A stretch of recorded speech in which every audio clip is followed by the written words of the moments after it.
بسم اللہ الرحمن الرحیم۔ حضرت ابوبکر صدیق رضی اللہ تعالیٰ عنہ۔ عنوان: مانعین زکوٰۃ۔ رسول اللہ صلی اللہ علیہ وسلم کی اس جہان فانی سے رحلت کی فوری بعد بہت سے قبائل نے یہ اعلان کر دیا کہ رسول اللہ صلی اللہ علیہ وسلم کے بعد اب ہم نماز تو پڑھیں گے لیکن زکوٰۃ ادا نہیں کریں گے۔ یہ فتنہ بھی مرور وقت کے ساتھ شدت پکڑتا چلا گیا۔ فتنہ نمبر 3۔ عنوان: جھوٹے مدعیان نبوت۔ رسول اللہ صلی اللہ علیہ وسلم کے انتقال کے فوری بعد ملک عرب کے اطراف و اکناف میں آباد مختلف قبائل سے تعلق رکھنے والے متعدد افراد نے نبوت کا دعویٰ کر دیا۔ ظاہر ہے کہ ان لوگوں کا مقصد حصول اقتدار اور مسلمانوں میں افتراق و انتشار پیدا کرنا تھا۔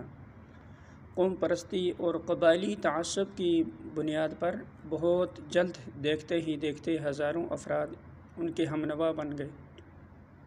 یوں یہ فتنہ ہر گزرتے دن کے ساتھ شدت اختیار کرتا چلا گیا، اس قدر نازک ترین صورتحال میں کہ جب ان فتنوں نے تمام ملک عرب کو ہلا کے رکھ دیا تھا اور یوں محسوس کیا جانے لگا تھا کہ خدا نخواستہ دین اسلام کی کشتی چکولے کھانے لگی ہے اور یہ کہ مسلمانوں کا شیرازہ ہی بکھرا جا رہا ہے۔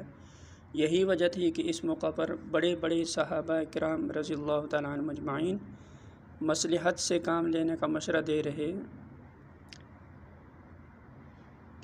لیکن صدیق اکبر رضی اللہ تعالیٰ عنہ کے پائے استقامت میں ذرہ برابر لغزش نہ آ سکی، چنانچہ انہوں نے اس موقع پر انتہائی استقامت اور بے مثال جرأت و شجاعت کا مظاہرہ کرتے ہوئے ان تمام تر فتنوں کی سرکوبی کا فریضہ بحسن و خوبی انجام دیا۔